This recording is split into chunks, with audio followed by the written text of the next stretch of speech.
പാർലമെന്റിലേക്ക് ബജറ്റ് സമ്മേളനത്തിന് തുടക്കമാകുന്നു. രാഷ്ട്രപതി രാംനാഥ് കോവിന്ദ് നയപ്രഖ്യാപന പ്രസംഗം നടത്തുന്നു. അതിലേക്ക് बाबा साहेब आम्बेडकर की सामाजिक न्याय की नीति हो, नेहरू जी का आधुनिक भारत बनाने का स्वप्न हो, सरदार पटेल का एक भारत श्रेष्ठ भारत का संकल्प हो, दीनदयाल उपाध्याय का अंत्योदय का लक्ष्य हो, या लोहिया जी का समता समाज का दर्शन हो, हम भारत के लोग मिलकर इन सपनों को पूरा करेंगे। माननीय सदस्यगण, भारत का संविधान इन सपनों को पूरा करने में हम सभी का मार्गदर्शक है। कुछ सप्ताह पहले ही 26 नवंबर को संविधान के 70 वर्ष पूरे हुए। उस दिन देश के 12 करोड़ नागरिकों ने सार्वजनिक रूप से संविधान की उद्देशिका को पढ़कर संविधान के प्रति अपनी प्रतिबद्धता का संकल्प लिया। हमारा संविधान देश के प्रत्येक नागरिक के अधिकारों की रक्षा के साथ ही देश के नागरिकों को उनके कर्तव्यों का बोध भी कराता है। हमारा संविधान लोकतांत्रिक प्रक्रियाओं से हुए निर्णयों को देशवासियों द्वारा स्वीकार किए जाने की अपेक्षा भी रखता है। इसके साथ ही हमारा संविधान इस संसद से तथा इस सदन में उपस्थित प्रत्येक सदस्य से राष्ट्रहित को सर्वोपरि रखते हुए देशवासियों की आशाओं आकांक्षाओं की पूर्ति करने और उनके लिए आवश्यक कानून बनाने की अपेक्षा भी रखता है। माननीय सदस्यगण, मुझे प्रसन्नता है कि पिछले 7 महीनों में संसद ने काम करने के नए कीर्तिमान स्थापित किए हैं। इस लोकसभा के पहले सत्र में सदन द्वारा कार्य निष्पादन पिछले 7 दशकों में एक नया रिकॉर्ड रहा है। मेरी सरकार की दृढ़ इच्छा शक्ति के कारण मुस्लिम महिलाओं को न्याय और अधिकार देने वाला 3 तलाक विरोधी कानून, देशवासियों को नए अधिकार देने वाला उपभोक्ता संरक्षण कानून, गरीबों की बचत रक्षा करने वाला अनियमित जमा योजना प्रतिबंध कानून, गरीबों को चिट फंड स्कीमों के धोखे से बचाने वाला चिट फंड संशोधन कानून, बच्चों के खिलाफ यौन अपराधों की सजा सख्त करने वाला कानून, सड़क हादसों में कमी लाने के लिए मोटर वाहन संशोधन कानून और ट्रांसजेंडर व्यक्तियों के अधिकारों को संरक्षण देने वाला कानून जैसे अनेक ऐतिहासिक कानून बनाए गए हैं। संविधान द्वारा अपेक्षित इस दायित्व को निभाने के लिए मैं संसद के हर एक सदस्य का अभिनंदन करता हूं। माननीय सदस्यगण, हमारी लोकतांत्रिक व्यवस्थाओं पर देश की जनता द्वारा प्रकट किया जाने वाला विश्वास हमारे लोकतंत्र की नींव को मजबूत करता है। सुप्रीम कोर्ट द्वारा राम जन्मभूमि पर फैसले के बाद देशवासियों द्वारा जिस तरह परिपक्वता से व्यवहार किया गया वह भी प्रशंसनीय है। मेरी सरकार का स्पष्ट मत है कि पारस्परिक चर्चा परिचर्चा तथा वाद विवाद लोकतंत्र को और सशक्त बनाते हैं। वहीं विरोध के नाम पर किसी भी तरह की हिंसा समाज और देश को कमजोर करती है। माननीय सदस्यगण, लोकतंत्र में सबसे पवित्र होता है लोगों से मिला जनादेश। देश की जनता ने मेरी सरकार को ये जनादेश नए भारत के निर्माण के लिए दिया है। एक ऐसा नया भारत जिसमें हमारी पुरातन संस्कृति का गौरव हो और जो 21वीं सदी के विश्व को अपने ज्ञान की शक्ति से समृद्ध करे। एक ऐसा नया भारत जिसमें पुरानी समस्याओं के समाधान के साथ ही विकास के नए अध्याय लिखे जाएं। एक ऐसा नया भारत जिसमें गरीबों, दलितों, महिलाओं, युवाओं, आदिवासियों और अल्पसंख्यकों को पर्याप्त सुविधा मिले और आगे बढ़ने के नए अवसर भी। एक ऐसा नया भारत जिसका हर क्षेत्र विकास करे, कोई क्षेत्र पिछड़ा न रह जाए, जहां आधुनिक टेक्नोलॉजी का लाभ समाज के आखिरी छोर तक पहुंचे, तथा एक ऐसा नया भारत जो चौथी औद्योगिक क्रांति में अग्रणी भूमिका निभाए और विश्व मंच में नई ऊंचाइयों पर पहुंचे। माननीय सदस्यगण, ऐसे नए भारत के लिए तथा लोगों की अपेक्षाओं की पूर्ति के लिए मेरी सरकार हर क्षेत्र में परिवर्तन लाने के लिए सराहनीय गति और निर्णय क्षमता दिखाते हुए काम कर रही है। सरकार द्वारा पिछले 5 वर्षों में जमीनी स्तर पर किए गए सुधारों का ही परिणाम है कि अनेक क्षेत्रों में भारत की अंतर्राष्ट्रीय रैंकिंग में अभूतपूर्व सुधार आया है। वर्ल्ड बैंक की ईज ऑफ डूइंग बिजनेस की रैंकिंग में भारत 79 स्थानों पर चढ़ते हुए आज 63वें स्थान पर है। रिजॉल्विंग इंसॉल्वेंसी की रैंकिंग में भारत 108वें स्थान से 52वें स्थान पर और ग्लोबल इनोवेशन रैंकिंग में देश 74वें से 52वें स्थान पर पहुंच गया है।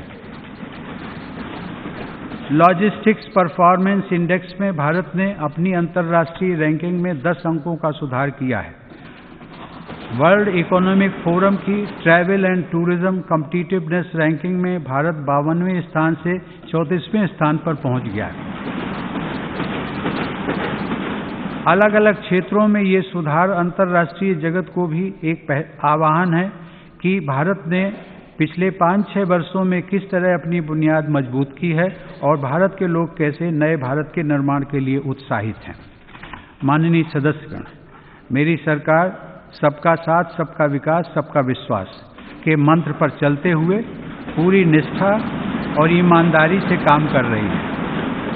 8 करोड़ गरीबों को मुफ्त गैस कनेक्शन, 2 करोड़ गरीबों को घर, लगभग 38 करोड़ गरीबों के बैंक खाते, 50 करोड़ लोगों को 5 लाख रुपए तक के मुफ्त इलाज की सुविधा, 24 करोड़ लोगों को बीमा सुरक्षा कवच, 2.5 करोड़ से ज़्यादा लोगों को मुफ्त बिजली कनेक्शन पूरी पारदर्शिता के साथ और बिना भेदभाव के दिया गया है। मेरी सरकार की योजनाओं ने हर धर्म, हर क्षेत्र के गरीबों के हित में समानता के साथ सहायता व सुविधाएं पहुंचाई हैं और इसलिए देश के लोगों का विश्वास भी अर्जित किया है। माननीय सदस्यगण, बंगाल की धरती के महान सपूत और जवाहरलाल नेहरू जी के नेतृत्व वाली सरकार में उद्योग मंत्री रहे डॉक्टर श्यामा प्रसाद मुखर्जी ने लोकसभा में कहा था कि एक लोकतांत्रिक संघीय राज्य में एक इकाई के नागरिकों के मौलिक अधिकार किसी अन्य इकाई के नागरिकों से अलग नहीं हो सकते। क्या जम्मू कश्मीर के लोग उन मूलभूत अधिकारों के हकदार नहीं हैं जो हमने शेष भारत के लोगों को दिए हैं? आज 7 दशक बाद पूरे देश में इस बात की खुशी है कि डॉक्टर श्यामा प्रसाद मुखर्जी समेत करोड़ों स्वतंत्रता सेनानियों का सपना साकार हुआ है।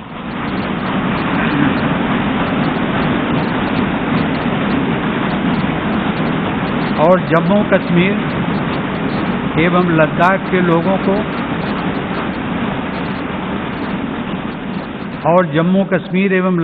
लोगों को वहां के दलितों और महिलाओं को भी वही अधिकार मिले हैं जो बाकी देशवासियों को प्राप्त हैं।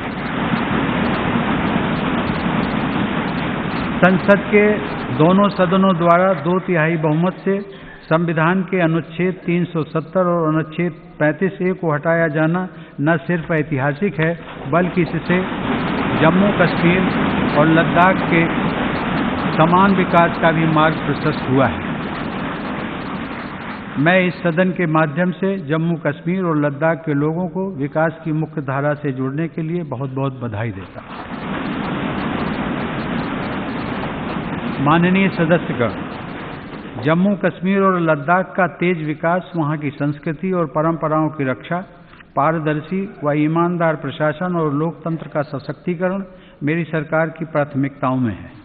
राष्ट्रपति शासन के दौरान और केंद्र शासित प्रदेश बनने के बाद जम्मू कश्मीर और लद्दाख में विकास की सभी परियोजनाओं में तेजी आई है।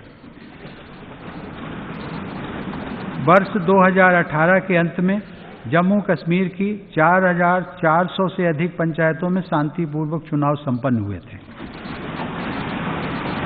स्वतंत्रता के बाद पहली बार वहां 300 से अधिक ब्लॉक डेवलपमेंट काउंसिल्स के चुनाव भी कराए गए हैं।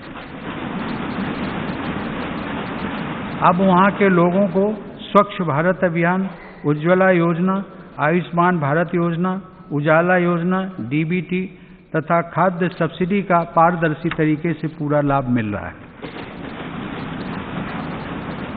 प्रधानमंत्री आवास योजना के तहत जहां मार्च 2018 तक जम्मू कश्मीर में लगभग 3,500 घर बनाए गए थे, वहीं 2 साल से भी कम समय में 24,000 से ज़्यादा घरों का निर्माण पूरा किया गया। इसके अलावा जम्मू कश्मीर और लद्दाख में कनेक्टिविटी, सिंचाई, अस्पताल, पर्यटन से जुड़ी योजनाओं एवं IIT, IIM, एम्स जैसे उच्च शिक्षा के संस्थानों की स्थापना का काम भी तेजी से चल रहा है। जम्मू कश्मीर में सेब की सीधी खरीद के लिए नैफेड को जिम्मेदारी दी गई है। इससे कश्मीर घाटी के सेब उत्पादकों को विशेष तौर पर लाभ मिला है। माननीय सदस्यगण, मेरी सरकार की जन कल्याणकारी योजनाओं की सफलता ने तथा सरकार द्वारा लिए गए ऐतिहासिक फैसलों ने देशवासियों की अपेक्षाएं भी बढ़ाई हैं और सरकार का दायित्व भी है। देशवासियों की बरसों से यह अपेक्षा थी कि वो सुगमता के साथ करतारपुर साहिब के दर्शन कर पाएं। मेरी सरकार ने रिकॉर्ड समय में करतारपुर साहिब कॉरिडोर का निर्माण करके गुरु नानक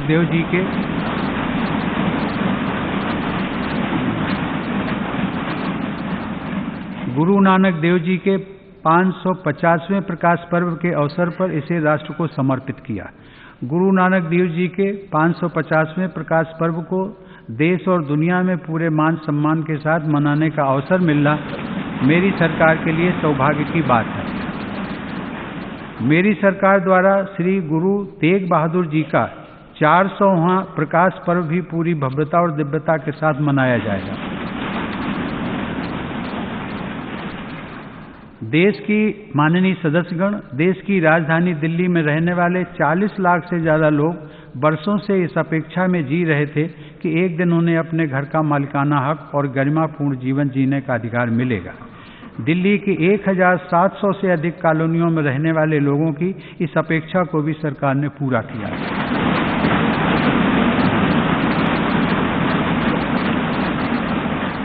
देश के किसानों, खेतिहर मजदूरों, असंगठित क्षेत्र के मजदूरों तथा छोटे व्यापारियों की अपेक्षा थी कि वृद्धावस्था में उनकी सहायता के लिए पेंशन योजना शुरू हो। मेरी सरकार ने न सिर्फ उनकी इच्छा को पूरा किया, बल्कि अब तक इन पेंशन योजनाओं से करीब 60 लाख लाभार्थी जुड़ चुके हैं। पूज्य बापू ने स्वच्छता को ईश्वर की उपासना से बढ़कर बताया था। पिछले 2 अक्टूबर को गांधी जी की 150वीं जयंती पर देश के ग्रामीण इलाकों ने खुद को खुले में शौच से मुक्त घोषित करके राष्ट्रपिता के प्रति सच्ची श्रद्धा व्यक्त की है। अब हम सभी का दायित्व है कि इस दशक में अपने शहरों और गांवों को और अधिक स्वच्छ और सुंदर बनाएं। माननीय सदस्यगण, आज भी देश के ग्रामीण क्षेत्रों में लगभग 15 करोड़ घर ऐसे हैं जहां पाइप से पानी की सप्लाई नहीं होती है। घर में पानी के न होने से हमारी बहनों बेटियों का जीवन सबसे ज़्यादा मुश्किल हो जाता है। साथ ही दूषित पानी से पूरे परिवार का स्वास्थ्य खराब होता है। देश के गांवों में हर घर तक पर्याप्त मात्रा में शुद्ध पेयजल पहुंचे, इसके लिए मेरी सरकार ने जल जीवन मिशन शुरू किया है। केंद्र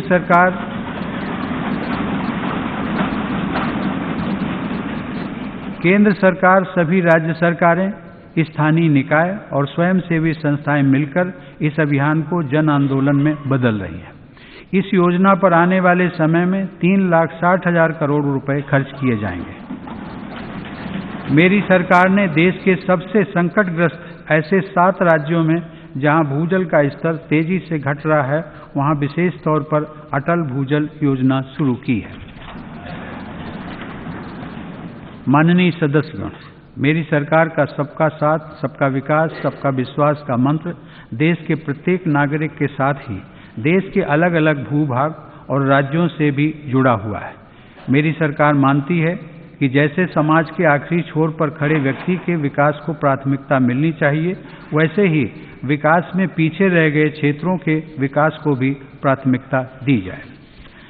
देश के 112 जिलों को एस्पिरेशनल डिस्ट्रिक्ट, आकांक्षी जिले का दर्जा देकर इनमें गरीबों के विकास से जुड़ी एक योजना पर सरकार विशेष ध्यान दे रही है। राज्य सरकारों द्वारा भी इन जिलों में युवा और अनुभवी अफसरों का तालमेल बिठाकर सही नियुक्तियां की गई हैं। इसका परिणाम है कि इन जिलों में विकास के अनेक मापदंडों में प्रभावी सुधार हुआ और कई जिले अब अपने राज्य के औसत के बराबर आ चुके हैं। मैं प्रत्येक आकांक्षी जिले की टीम को इस सदन के माध्यम से बधाई एवं शुभकामनाएं देता हूं। माननीय सदस्यगण, दिल्ली से नॉर्थ ईस्ट की भौगोलिक दूरी से अधिक वहां के लोगों को दिलों की दूरियां खटकती थी। मेरी सरकार ने पिछले 5 वर्षों में अथक परिश्रम करके इस स्थिति को बदला है। नॉर्थ ईस्ट में कनेक्टिविटी बढ़ाने, इंफ्रास्ट्रक्चर मजबूत करने और लोगों का जीवन आसान बनाने के लिए अभूतपूर्व गति से कार्य किया जा रहा है। सरकार के प्रयासों की वजह से वर्ष 2022 तक सिक्किम, मिजोरम, मणिपुर और नागालैंड की राजधानियां रेल नेटवर्क से जुड़ जाएंगी।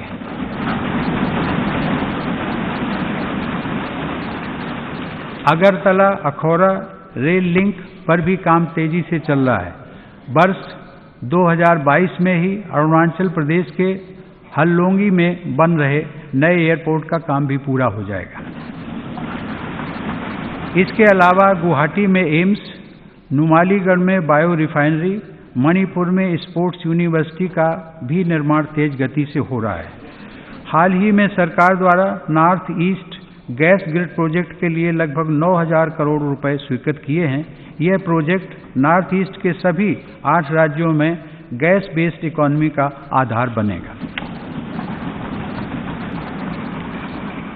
5 दशकों से चली आ रही बोडो समस्या को समाप्त करने के लिए केंद्र और असम सरकार ने हाल ही में बोडो संगठनों के साथ ऐतिहासिक समझौता किया है।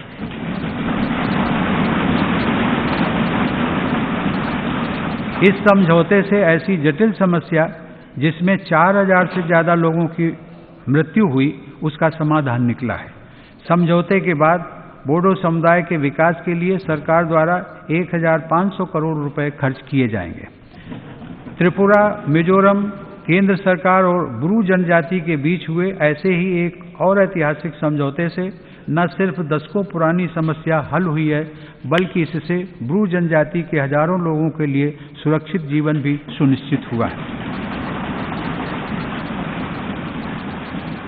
माननीय सदस्यगण, देश के आदिवासी भाई बहनों को विकास की मुख्य धारा में लाने के लिए मेरी सरकार संकल्पबद्ध है। पहली बार किसी सरकार द्वारा वन उत्पादों पर एमएसपी का लाभ दिया गया है। मेरी सरकार का विशेष बल आदिवासियों के स्वास्थ्य, शिक्षा और कौशल विकास पर है। सरकार द्वारा कुछ सप्ताह पहले ही देश में 400 से ज्यादा एकलव्य मॉडल रेजिडेंशियल स्कूल खोलने का अभियान शुरू किया गया है। हाल ही में अनुसूचित जाति और अनुसूचित जनजाति को लोकसभा और विधानसभा में मिलने वाला आरक्षण भी अगले 10 वर्षों के लिए बढ़ाया जा चुका है। माननीय सदस्यगण, मेरी सरकार अल्पसंख्यक वर्ग की सामाजिक, आर्थिक और शैक्षिक प्रगति के लिए भी निरंतर प्रयासरत है। हुनर हाट के जरिए अल्पसंख्यक वर्ग के 2,65,000 हुनरमंद कारीगरों को रोजगार के अवसर उपलब्ध कराए गए। मुस्लिम छात्र छात्राओं की शिक्षा निर्बाध जारी रहे, इसके लिए बड़ी तादाद में स्कॉलरशिप दी गई है। मेरी सरकार के विशेष आग्रह पर सऊदी अरब ने हज कोटा में अभूतपूर्व वृद्धि की थी, जिस वजह से इस बार रिकॉर्ड 2 लाख भारतीय मुस्लिमों ने हज में इबादत की। भारत पहला ऐसा देश है जिसमें हज की पूरी प्रक्रिया डिजिटल और ऑनलाइन की जा चुकी है। सरकार देश भर में वक्फ संपत्तियों का 100% डिजिटाइजेशन भी करा रही है, जिससे इन संपत्तियों का उपयोग मुस्लिम समुदाय के भले के लिए किया जा सके। माननीय सदस्यगण, मेरी सरकार द्वारा दिव्यांगजनों की आशाओं अपेक्षाओं के प्रति पूरी संवेदनशीलता के साथ काम किया जा रहा है। आरक्षण में वृद्धि, कानूनी अधिकार में वृद्धि के साथ ही सरकार ने 1,000 से ज्यादा सरकारी भवनों और 700 से ज्यादा रेलवे स्टेशनों को सुगम बनाया है। बीते 5 वर्षों में हजारों कैंप लगाकर दिव्यांगजनों को लगभग 900 करोड़ रुपए के उपकरण उपलब्ध कराए गए। सरकार द्वारा दिव्यांगजनों का नेशनल डेटाबेस भी बनाया जा रहा है और 25 लाख से ज्यादा दिव्यांगजनों को यूनिक आइडेंटिफिकेशन कार्ड जारी किए जा चुके हैं। मेरी सरकार ने अपने पिछले कार्यकाल में एक विशेष प्रयास शुरू किया था इंडियन साइन लैंग्वेज डिक्शनरी का। मुझे सदन को यह जानकारी देते हुए प्रसन्नता हो रही है कि 6000 शब्दों की एक विशेष डिक्शनरी बनाई जा चुकी है।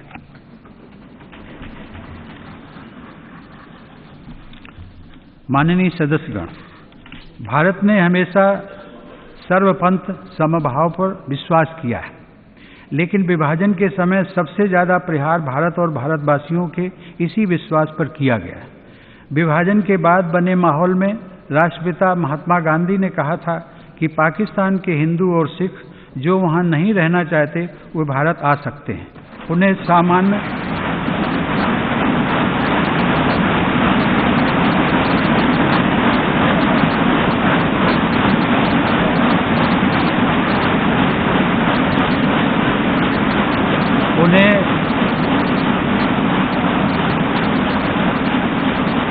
सामान्य जीवन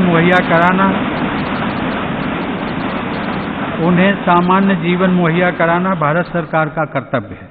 पूज्य बापू के इस विचार का समर्थन करते हुए समय समय पर अनेक राष्ट्रीय नेताओं और राजनैतिक दलों ने भी इसे आगे बढ़ाया।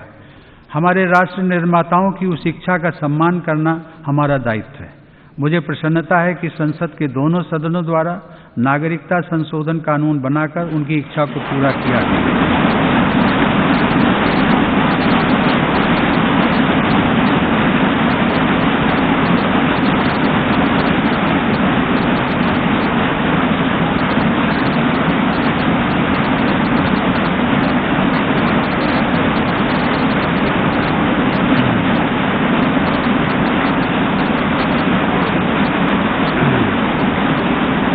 विशेषकर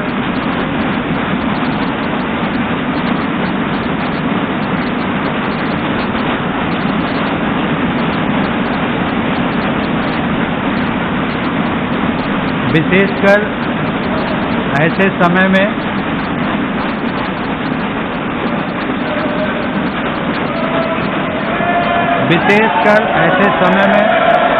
जब देश गांधी जी की 150वीं जयंती का पर्व मना रहा हो, तब आप सभी सांसदों ने उनकी भावना को सिरों पर रखा है।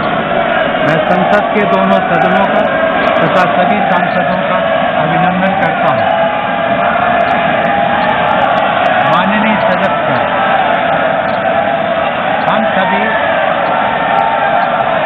हम सभी इस बात के साक्षी रहे हैं कि समय के साथ पाकिस्तान में अल्पसंख्यकों पर होने वाला अत्याचार और बढ़ा है। हाल ही में ननकाना साहब में जो हुआ उसे हम सभी ने देखा है। हम सभी का यह भी दायित्व है कि पाकिस्तान में हो रहे अत्याचार से पूरा विश्व परिचित है। मैं पाकिस्तान में अल्पसंख्यकों पर हो रहे अत्याचार की निंदा करते हुए विश्व समुदाय से इसका संज्ञान लेने और इस दिशा में आवश्यक कदम उठाने का भी आग्रह करता हूं। माननीय सदस्यगण, मेरी सरकार का ये पुनः स्पष्ट करती है कि भारत में आस्था रखने वाले और भारत की नागरिकता लेने के इच्छुक दुनिया के सभी पंथों के व्यक्तियों के लिए जो प्रक्रियाएं पहले थी वे आज भी वैसी ही हैं। किसी भी पंथ का व्यक्ति इन प्रक्रियाओं को पूरा करके भारत का नागरिक बन सकता है। शरणार्थियों को नागरिकता देने से किसी क्षेत्र और विशेषकर नॉर्थ ईस्ट पर कोई सांस्कृतिक प्रभाव न पड़े, इसके लिए भी सरकार ने कई प्रावधान किए हैं।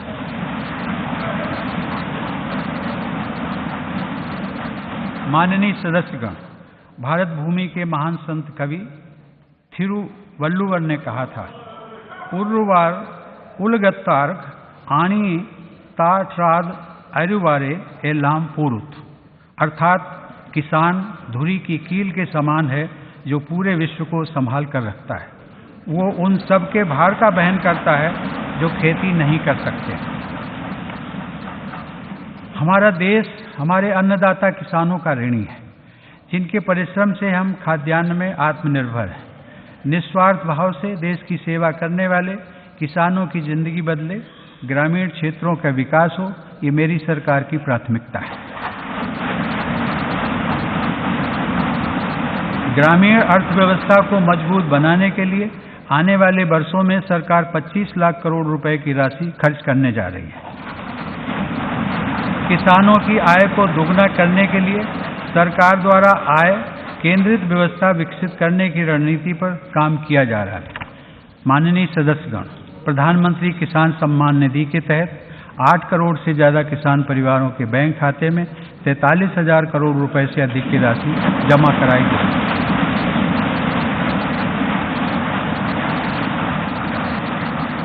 इसी महीने 2 जनवरी को एक साथ 6 करोड़ किसानों के बैंक खाते में 12,000 करोड़ रुपए ट्रांसफर करके मेरी सरकार ने रिकॉर्ड बनाया है।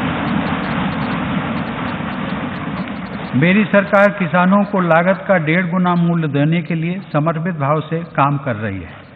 खरीफ और रबी की फसलों के लिए एमएसपी में लगातार की गई वृद्धि इसी दिशा में उठाया गया कदम है।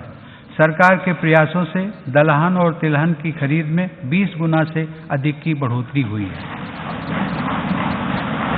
माननीय सदस्यगण, मेरी सरकार खेती के वैकल्पिक उपायों पर भी जोर दे रही है। क्लस्टर आधारित बागवानी के साथ ही ऑर्गेनिक खेती के प्रचार और प्रसार पर भी काम हो रहा है। शहद उत्पादन को लेकर किए गए सरकार के प्रयासों से शहद उत्पादन में लगभग 60% की वृद्धि हुई है। शहद का निर्यात भी दुगने से अधिक हो गया है। इसी उपलब्धि को और बढ़ाने के लिए national bee keeping and honey mission को स्वीकृति दी गई है। नए मत्स्य पालन विभाग के माध्यम से मछुआरों की आय और मछली का उत्पादन दोनों को दुगना करने का लक्ष्य है। देश के 50 करोड़ से अधिक पशुधन को स्वस्थ रखने का एक बहुत बड़ा अभियान चलाया जा रहा है। National animal disease control programme के तहत पशुओं के फुट एंड माउथ डिसीज से बचाव के लिए उनके टीकाकरण व अन्य उपायों पर 13,000 करोड़ रुपए खर्च किए जा रहे हैं। प्राकृतिक आपदा से किसान को राहत दिलाने के लिए मेरी सरकार राज्य सरकारों के साथ मिलकर संवेदनशीलता से काम कर रही है। प्रधानमंत्री फसल बीमा योजना के तहत औसतन प्रति वर्ष 5.5 करोड़ से ज्यादा किसान बहुत कम प्रीमियम पर अपनी फसलों का बीमा करा रहे हैं। इस योजना के तहत बीते 3 वर्षों में किसानों को लगभग 57,000 करोड़ रुपए की क्लेम राशि का भुगतान किया गया है। किसानों के लिए शुरू किए गए ऑनलाइन राष्ट्रीय बाजार यानी ई-नाम का प्रभाव भी अब दिखाई देने लगा है। देश के 1 करोड़ 65 लाख किसान, अब करीब 1.25 लाख व्यापारी इससे जुड़ चुके हैं। लगभग 90,000 करोड़ रुपए का कारोबार इस प्लेटफॉर्म पर हो चुका है। इस दशक में ई-नाम को और प्रभावी बनाने के लिए 400 से ज्यादा मंडियों को इससे जोड़ने पर काम चल रहा है।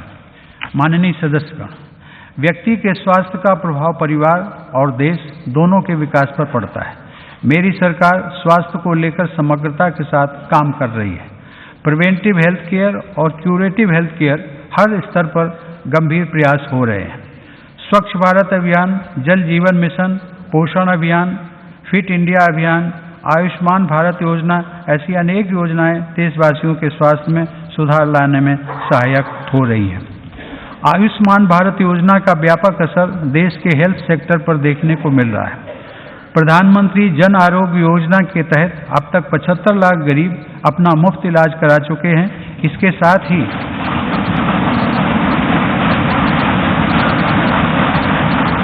इसके साथ ही 27,000 से अधिक हेल्थ एंड वेलनेस सेंटर भी तैयार हो चुके हैं।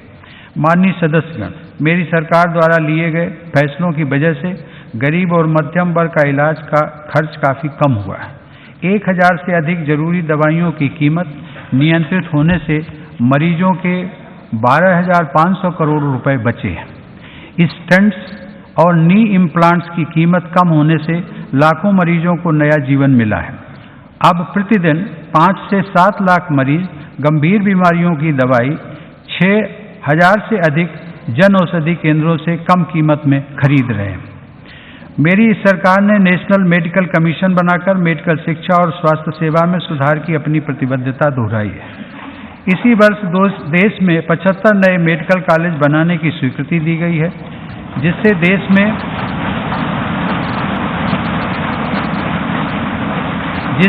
में मेडिकल की लगभग 16,000 MBBS और 4000 से अधिक पीजी सीटों की बढ़ोतरी होगी। इसके अतिरिक्त देश के विभिन्न क्षेत्रों में 22 एम्स की स्वीकृति दी जा चुकी है, जिनका निर्माण प्रगति पर है। मेरी सरकार महिला स्वास्थ्य के लिए भी विशेष प्रयास कर रही है। प्रधानमंत्री मातृ वंदना योजना के तहत देश की 1 करोड़ 20 लाख महिलाओं को लगभग 5000 करोड़ रुपए सरकार द्वारा सीधे उनके बैंक खातों में ट्रांसफर किए गए हैं।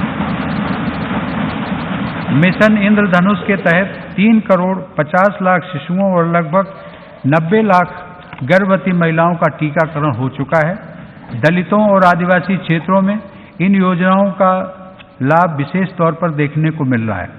मेरी सरकार ने सिर्फ 1 रुपए में सुविधा नामक ऑक्सो बायोडिग्रेडेबल सैनिटरी नैपकिन देने की भी शुरुआत की है।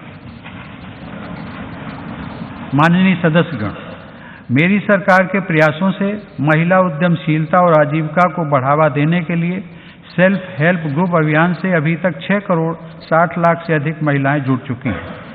इन महिलाओं को कम ब्याज पर ऋण उपलब्ध कराया जा रहा है।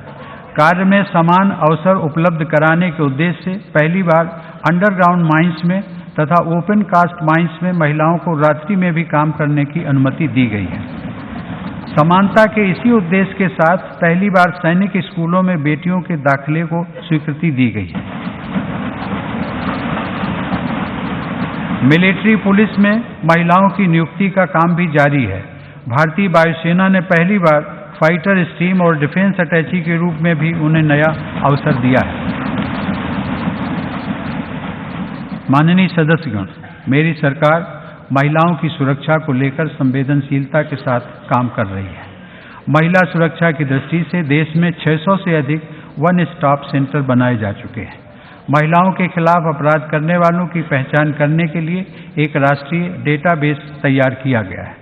ऐसे मामलों में न्याय तेजी से मिले, इसके लिए देश भर में 1000 से ज़्यादा फास्ट ट्रैक स्पेशल कोर्ट बनाए जाएंगे।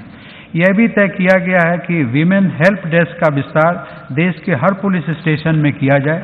बच्चों के यौन शोषण जैसे जघन्य अपराधों में सरकार ने फांसी तक की सजा का प्रावधान किया है। माननीय सदस्यगण, 21वीं सदी को ज्ञान की सदी कहा जाता है और सरकार की प्राथमिकता इस क्षेत्र में युवा लीडरशिप तैयार करने पर भी है। इस दशक में रिसर्च, इनोवेशन, इंक्यूबेशन और स्टार्टअप के क्षेत्र का नेतृत्व हमारे देश के युवा ही करेंगे। इस दिशा में मेरी सरकार द्वारा लिए गए नीतिगत निर्णयों का लाभ युवा शक्ति को निरंतर मिल रहा है। आज दुनिया का तीसरा सबसे बड़ा स्टार्टअप इकोसिस्टम भारत में है। स्टार्टअप इंडिया अभियान के तहत देश में 27,000 नए स्टार्टअप्स को मान्यता दी जा चुकी है। पिछले 5 वर्षों में देश में प्रदान किए गए पेटेंट की संख्या 4 गुना हो गई है और ट्रेडमार्क रजिस्ट्रेशन में 5 गुना वृद्धि दर्ज की गई है। स्किल इंडिया अभियान नेशनल अप्रेंटिसशिप प्रमोशन स्कीम के माध्यम से युवाओं में कौशल विकास के साथ ही उन्हें स्वरोजगार के लिए जरूरी धन भी मुहैया कराया जा रहा है। मुद्रा योजना के तहत देश में 5 करोड़ 54 लाख से अधिक नए उद्यमियों ने ऋण लिया है। इस योजना के तहत अब तक 10 लाख करोड़ रुपए से ज्यादा का ऋण दिया जा चुका है। माननीय सदस्यगण, मेरी सरकार शिक्षा की गुणवत्ता और इनोवेशन को बढ़ावा देने वाली योजनाओं पर बल दे रही है। हायर एजुकेशन फंडिंग एजेंसी हेफा के माध्यम से देश के 75 शिक्षा संस्थानों के आधुनिकीकरण के लिए 37,000 करोड़ रुपए से अधिक की राशि स्वीकृत की गई है। सरकार द्वारा केंद्रीय विद्यालयों में लगभग 7,000 और उच्च शिक्षा में 12,000 शिक्षकों की नियुक्ति के लिए पहल की गई है। ऑनलाइन शिक्षा प्रणाली को मजबूत करने के लिए सरकार द्वारा स्वयं 2 की शुरुआत भी की गई है। मुझे आप सबको ये बताते हुए खुशी हो रही है कि देश के इतिहास में पहली बार उच्च शिक्षा में छात्राओं ने छात्रों के मुकाबले ज्यादा संख्या में दाखिला लिया है।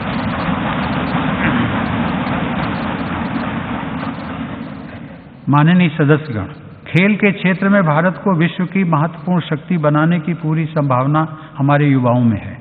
खेलो इंडिया अभियान और ओलंपिक पोडियम स्कीम सहित अनेक योजनाओं के तहत युवा टैलेंट की पहचान की जा रही है। उन्हें उच्च स्तर पर मुकाबले के लिए उचित प्रशिक्षण की व्यवस्था की जा रही है। कुछ दिन पहले ही खेलो इंडिया अभियान का तीसरा चरण सफलतापूर्वक गुवाहाटी में संपन्न हुआ है उल्लेखनीय है कि इस बार इसमें 80 नए नेशनल रिकॉर्ड्स बने हैं, जिसमें से 56 महिला खिलाड़ियों ने बनाए हैं।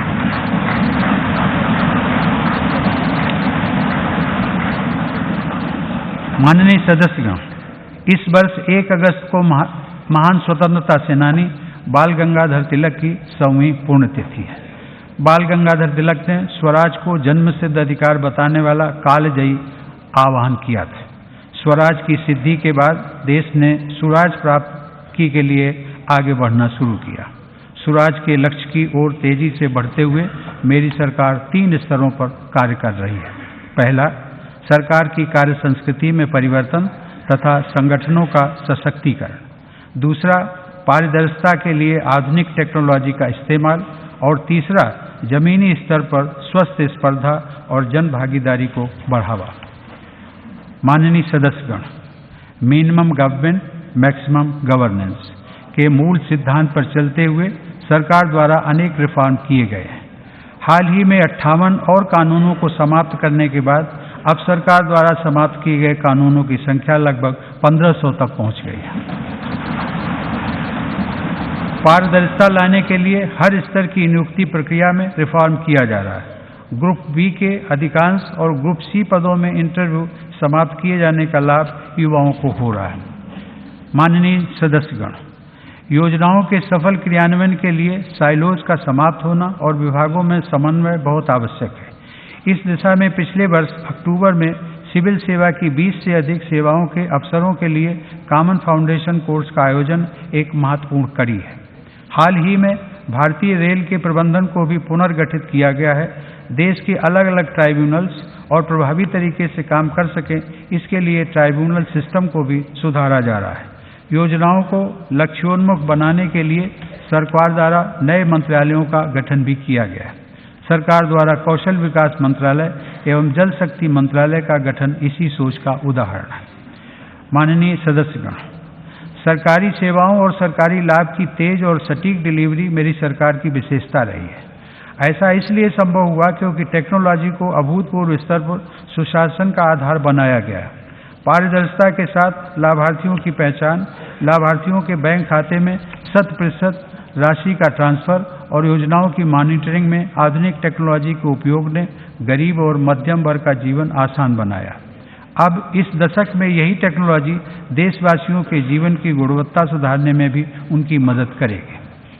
माननीय सदस्यगण, हम सभी जानते हैं कि औद्योगिक क्रांति इंडस्ट्री 4.0 का आधार डिजिटल टेक्नोलॉजी है।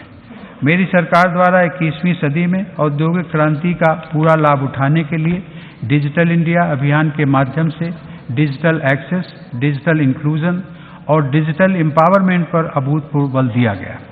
देश को इस बात पर गर्व है कि पिछले 5 वर्षों में भारत में विकसित हुई डिजिटल व्यवस्थाएं विश्व के अनेक देशों के लिए प्रेरणा बन रही हैं। माननीय सदस्यगण, आज देश में 121 പാർലമെന്റിന്റെ സംയുക്ത സമ്മേളനത്തിൽ രാഷ്ട്രപതി രാംനാഥ് കോവിന്ദ് നയപ്രഖ്യാപന പ്രസംഗം നടത്തുകയാണ്. ഈ സർക്കാരിന്റെ കാലത്ത് വിമർശനങ്ങളും വിവാദങ്ങളും ഉയർത്തിയ വിഷയങ്ങൾ കൂടി പരാമർശിച്ചുകൊണ്ടാണ് നയപ്രഖ്യാപന പ്രസംഗം പുരോഗമിക്കുന്നത്. ജമ്മു കാശ്മീരിലെ പ്രത്യേക പദവി എടുത്തു കളഞ്ഞതും അതോടൊപ്പം തന്നെ ബാബറി മസ്ജിദ് കേസിൽ സുപ്രീം കോടതിയുടെ വിധി വന്ന കാര്യവുമെല്ലാം രാഷ്ട്രപതി അദ്ദേഹത്തിന്റെ നയപ്രഖ്യാപന പ്രസംഗത്തിൽ പരാമർശിച്ചു. CAA-യുമായി ബന്ധപ്പെട്ട പരാമർശങ്ങൾക്കിടെ പ്രതിപക്ഷത്തിന്റെ ഭാഗത്തു നിന്നും ശക്തമായ പ്രതിഷേധം ഉണ്ടായി. മഹാത്മാഗാന്ധിയുടെ സ്വപ്ന സാഫല്യമാണ് CAA-യിലൂടെ സാധ്യമാക്കിയിരിക്കുന്നത് എന്നാണ് രാഷ്ട്രപതി രാംനാഥ് കോവിന്ദ് പറഞ്ഞത്. പാകിസ്ഥാനിലെ ന്യൂനപക്ഷങ്ങളുടെ സംരക്ഷണം എന്നത് മഹാത്മാഗാന്ധിയുടെ സ്വപ്നമായിരുന്നു. ഇരുസഭകളും ഈ പാസാക്കി നിയമമായതോടുകൂടി CAA-യിലൂടെ മഹാത്മാഗാന്ധിയുടെ സ്വപ്നത്തിന്റെ സാക്ഷാത്കാരമാണ് ഉണ്ടായിരിക്കുന്നത് എന്നാണ് രാംനാഥ് കോവിന്ദ് നയപ്രഖ്യാപന പ്രസംഗത്തിനിടെ പറഞ്ഞത്. അത് പ്രതിപക്ഷ ബഹളത്തിന് ഇടവരുത്തി. അദ്ദേഹത്തിന്റെ നയപ്രഖ്യാപന പ്രസംഗം ഇപ്പോഴും തുടരുകയാണ്.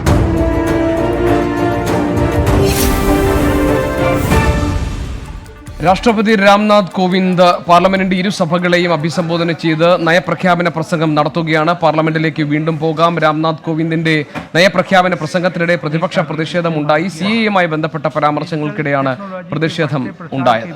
मेरी सरकार निजता के संरक्षण के प्रति संकल्पित है। इस संकल्प की पूर्ति के लिए सरकार संसद में डेटा प्रोटेक्शन बिल लेकर आई है। माननीय सदस्यगण, मेरी सरकार भारत की अर्थव्यवस्था को $5 ट्रिलियन के लक्ष्य तक पहुंचाने के लिए प्रतिबद्ध है।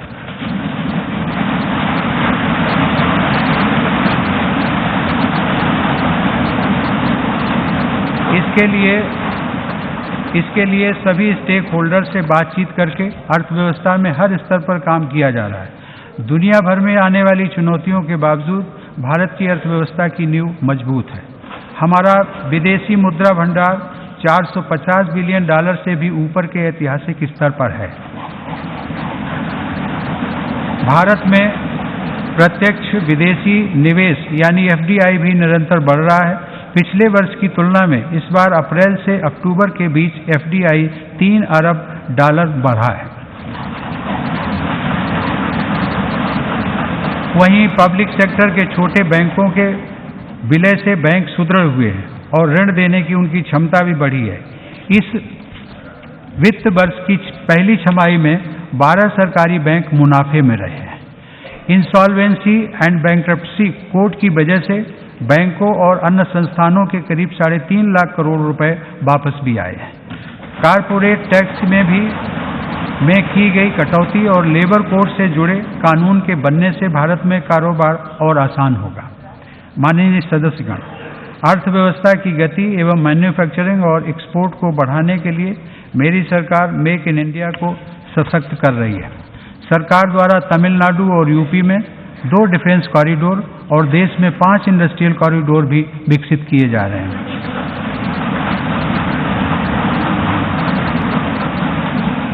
माननीय सदस्यगण, इलेक्ट्रॉनिक्स मैन्युफैक्चरिंग में भारत विशेष रूप से तेजी से आगे बढ़ रहा है। मोबाइल फोन, टीवी और दूसरे इलेक्ट्रॉनिक्स उपकरणों की मैन्युफैक्चरिंग को और गति देने के लिए नेशनल पॉलिसी ऑन इलेक्ट्रॉनिक्स बनाई गई है।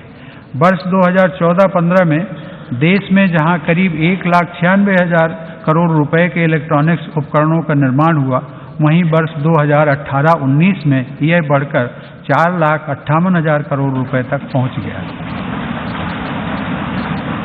2014 में भारत में मोबाइल बनाने वाली सिर्फ 2 कंपनियां थीं। आज भारत दुनिया का दूसरा सबसे बड़ा मोबाइल निर्माता देश का है। सरकार द्वारा ऑटोमोबाइल और रेलवे में भी मेक इन इंडिया को प्रोत्साहित किया जा रहा है। वंदे भारत और तेजस एक्सप्रेस के रूप में पूरी तरह से भारत में बन रही आधुनिक रेलगाड़ियों का निर्माण कार्य प्रगति पर है। माननीय सदस्यगण, आजादी के मूल मंत्र में एक भावना थी, आत्मनिर्भर भारत। आत्मनिर्भर भारत तब बनता है जब हर भारतीय भारत में बनी हर वस्तु पर गर्व करे। मेरी सरकार उज्जवल कल के लिए लोकल के मंत्र पर विश्वास करती है। मैं पंचायत से लेकर पार्लियामेंट तक देश के प्रत्येक जनप्रतिनिधि से, देश की हर सरकार से आग्रह करता हूं कि उज्जवल कल के लिए लोकल को एक आंदोलन में परिवर्तित करें। मैं प्रत्येक भारतीय से भी आग्रह करूंगा कि वे स्थानीय उत्पादों को प्राथमिकता दें। स्थानीय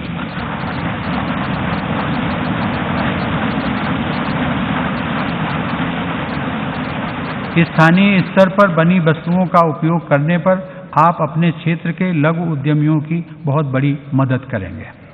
माननीय सदस्यों, देश में 21वीं सदी का आधुनिक इंफ्रास्ट्रक्चर हो, ये गरीब से लेकर मध्यम वर्ग की आशा आकांक्षा रहती है। लोगों की इस अपेक्षा को पूरा करने के लिए अगले 5 वर्ष में 100 लाख करोड़ रुपए से ज़्यादा निवेश किए जाएंगे। कनेक्टिविटी पर विशेष बल देते हुए नए हाईवेज, नए वाटरवेज, नए एयरवेज, नए हाईवेज के निर्माण पर भी सरकार ध्यान दे रही है। देश के इंफ्रास्ट्रक्चर में ग्रामीण सड़कों का बहुत बड़ा योगदान है। प्रधानमंत्री ग्रामीण सड़क योजना के जरिए देश के कोने कोने तक ग्रामीण सड़कों का विस्तार हुआ है। इन सड़कों को सुदृढ़ बनाने और उन्हें स्कूल, अस्पताल व मंडियों से जोड़ने के लिए प्रधानमंत्री ग्रामीण सड़क योजना का तीसरा चरण शुरू किया गया है। इसके तहत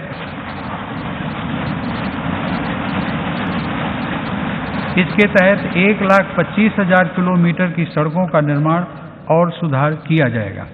सरकार द्वारा नदी जल मार्गों का विकास भी किया जा रहा है। दिसंबर 2019 में पहली बार नेशनल वाटरवे 2 के जरिए असम के पांडु तक कार्गो कंटेनर पहुंचा है। इस वर्ष जल मार्ग विकास प्रोजेक्ट के जरिए गंगा नदी पर हल्दिया में मल्टी मोडल टर्मिनल और फरक्का पर नेविगेशन लॉक पूरा कर लिया जाएगा। हमारा प्रयास है कि अगले वर्ष तक गंगा नदी पर बड़े ट्रांसपोर्ट कार्गो भी चलाए जा सकें। शहरों में बेहतरीन पब्लिक ट्रांसपोर्ट के लक्ष्य की तरफ तेजी से काम चल रहा है। मेट्रो सुविधा का विस्तार देश के 18 शहरों में हो चुका है। अभी तक 670 किलोमीटर मेट्रो लाइन चालू हो चुकी है और 930 किलोमीटर मेट्रो लाइनों पर काम चल रहा है। दिल्ली मेरठ एक्सप्रेसवे पर तथा ईस्टर्न और वेस्टर्न पेरिफेरल एक्सप्रेसवे के निर्माण से दिल्ली और एनसीआर के निवासियों को बहुत सुविधा हुई है।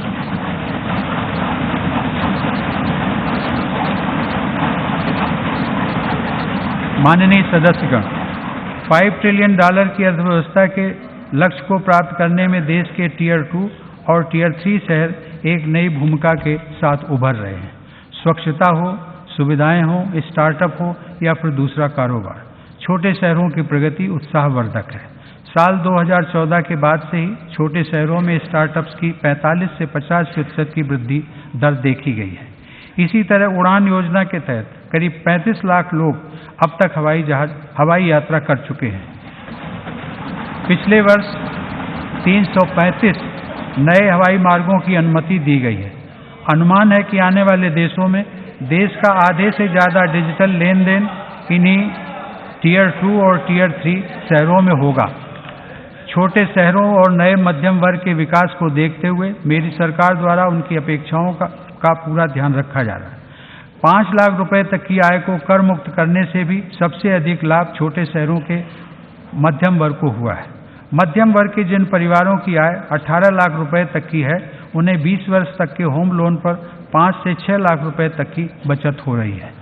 घरों को बनाने की अधूरी और लंबित परियोजनाओं को पूरा करने के लिए सरकार द्वारा 25,000 करोड़ रुपए के फंड की जो व्यवस्था की गई है, उसका लाभ भी सबसे ज़्यादा मध्यम वर्ग को ही मिलेगा।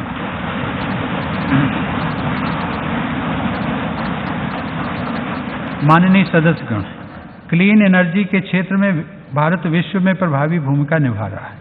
सरकार के प्रयासों से अब देश में एलपीजी कवरेज 55% से बढ़कर लगभग 97% हो गया है। सिटी गैस डिस्ट्रीब्यूशन का अब देश के 407 जिलों में विस्तार किया जा रहा है। अब हम गैस बेस्ड अर्थव्यवस्था की तरफ कदम बढ़ा रहे हैं। मेरी सरकार ने पर्यावरण की दृष्टि से अक्षय ऊर्जा के उत्पादन के लक्ष्य को बढ़ाकर 450 गीगावाट कर दिया है। प्रधानमंत्री कुसुम योजना के माध्यम से देश में किसानों को 17 लाख से ज़्यादा सोलर पंप देने का लक्ष्य रखा गया है। इसी तरह सरकार द्वारा सोलर रूफटॉप कार्यक्रम के दूसरे चरण में 38 गीगावाट बिजली उत्पादन करने का लक्ष्य है। माननीय सदस्यगण, देशवासियों के प्रयास से भारत में पिछले 4 साल में पेड़ और वन के क्षेत्र में 13,000 वर्ग किलोमीटर की वृद्धि हुई है। इसी तरह बाघों की संख्या में जो 2014 में 2226 थी, वो जुलाई 2019 में बढ़कर 2967 हो चुकी है। देश में बाघों की बढ़ती संख्या संतोष का विषय है। वायु और जल प्रदूषण से निपटने के लिए देश के 102 शहरों में सरकार नेशनल क्लीन एयर प्रोग्राम भी लागू करने जा रही है। मुझे संतोष है कि सरकार द्वारा शुरू किए गए नमामि गंगे मिशन के सकारात्मक परिणाम भी दिखाई देने लगे। इस मिशन के तहत 7,000 करोड़ रुपए के प्रोजेक्ट्स पर काम पूरा हो चुका है और 21,000 करोड़ रुपए से अधिक के प्रोजेक्ट्स पर कार्य प्रगति पर है।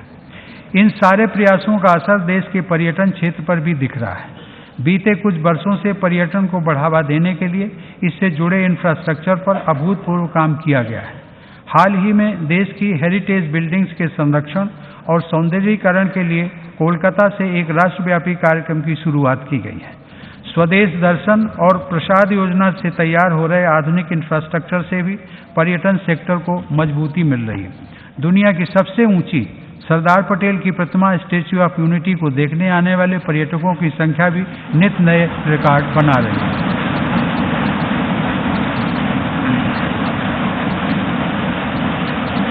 രാഷ്ട്രപതി രാംനാഥ് കോവിന്ദ് പാർലമെന്റിന്റെ സംയുക്ത സമ്മേളനത്തെ അഭിസംബോധന ചെയ്തുകൊണ്ട് ഈ സർക്കാരിന്റെ നയപ്രഖ്യാപനം നടത്തുകയാണ്. സബ്കെ സാത്ത് സബ്കാ വികാസ് സബ്കാ വിശ്വാസ് എന്ന നയത്തിൽ ഊന്നിയാണ് നവഭാരത സൃഷ്ടിക്ക് വേണ്ടി ഈ സർക്കാർ ശ്രമിക്കുന്നത് എന്നാണ് രാഷ്ട്രപതി പറഞ്ഞത്. എല്ലാ വിഭാഗങ്ങളുടെയും വികസനം ഉറപ്പാക്കുന്ന നടപടികളുമായാണ് സർക്കാർ മുന്നോട്ട് പോകുന്നതെന്ന് രാഷ്ട്രപതി പറഞ്ഞു. അതിനിടെ വിവാദമായ വിഷയങ്ങളിൽ ചില പരാമർശങ്ങളും രാഷ്ട്രപതി നടത്തി. CAA വിഷയത്തിൽ രാഷ്ട്രപതി നടത്തിയ പരാമർശം മഹാത്മാഗാന്ധിയുടെ സ്വപ്നം യാഥാർത്ഥ്യമാവുകയാണ് CAA നടപ്പാക്കുന്നതിലൂടെ സംഭവിച്ചതെന്നാണ് രാഷ്ട്രപതി പറഞ്ഞത്. പാകിസ്ഥാനിലെ ന്യൂനപക്ഷങ്ങളുടെ സംരക്ഷണം എന്നത് ബാപ്പുജിയുടെ സ്വപ്നമായിരുന്നു. ആ സ്വപ്നത്തിന്റെ സാക്ഷാത്കാരമാണ് CAA സംഭവിച്ചതെന്ന് രാഷ്ട്രപതി പറഞ്ഞപ്പോൾ പ്രതിപക്ഷ നിരയിൽ നിന്ന് പ്രതിഷേധമുയർന്നു. അതോടൊപ്പം തന്നെ രാജ്യത്ത് വിവിധ ഭാഗങ്ങളിൽ ഉണ്ടാകുന്ന പ്രതിഷേധങ്ങളെക്കുറിച്ചുള്ള പരാമർശങ്ങളും രാഷ്ട്രപതി നടത്തി. പ്രതിഷേധങ്ങൾ അല്ല പരിഹാരം, വ്യത്യസ്തമായ അഭിപ്രായങ്ങൾ ചർച്ചകളിലൂടെയും സമവായത്തിലൂടെയും അതിന് പരിഹാരം കാണുകയാണ് വേണ്ടതെന്നും വയലൻസ്, ഹിംസ അതിനൊരു പരിഹാരമല്ല എന്നുമാണ് രാഷ്ട്രപതി രാംനാഥ് കോവിന്ദ് നയപ്രഖ്യാപന പ്രസംഗത്തിനിടെ പറഞ്ഞത്. നയപ്രഖ്യാപന പ്രസംഗം തുടരുകയാണ് പാർലമെന്റിൽ.